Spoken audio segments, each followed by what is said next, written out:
Now, the Catholic priesthood has received much criticism in recent years, so when a devout Catholic leaves the priesthood and converts to Islam, it raises much interest. Well, our next guest did just that. After being a Catholic priest in Britain, he left to become a teacher and studied in Egypt, where he converted to Islam and became a Muslim. He is now in Ireland to spread the word of the Quran, and he joins us in studio this morning. Good morning to you, Idris Tawfiq. Good morning to you. Assalamu alaikum. Peace be upon you. Okay. That's the Muslim greeting, a greeting of peace. Okay, tell us a bit. You were a Catholic priest for 9 years, was it? With my training, yes.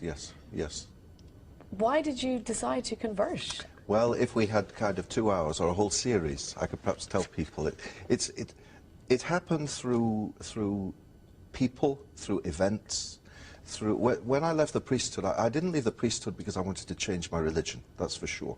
I had no plan of leaving the Catholic Church, none. But when I left the priesthood, it was a big decision to make, and it was upsetting, and it left me feeling very low. And I looked for a holiday, so I needed a good holiday. But I had no money, so I went to the internet and got the cheapest holiday I could find, and the cheapest holiday was a holiday to Egypt. Now, I knew nothing about Egypt. I'd never met a Muslim in my life.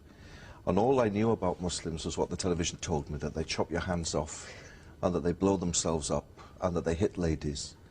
So I went to this Muslim country not knowing what to expect, except sunshine.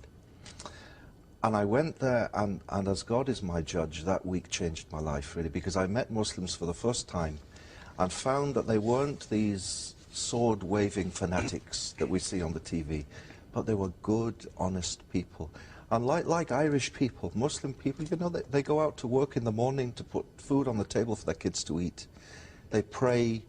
They're ordinary people with a religious dimension very much. And so, for example, I'll give you an example of one Muslim I met. I met a little boy, and I talk about him in every talk I give. And this little boy was selling bananas on the street. And he had no shoe, just little plastic flip-flops, and a very old, tired gown, you know. And he greeted me the first morning. He said, "Assalamu alaikum, peace be upon you," with a big smile on his face. And I learned each day from my hotel walking past him to say Zayak. Zayak in Arabic means, how are you, how are you doing? And he'd reply, Alhamdulillah, praise be to God. And that week, it touched my heart. I didn't learn much about Islam, but I learned for sure that Muslims weren't what I was being told back home.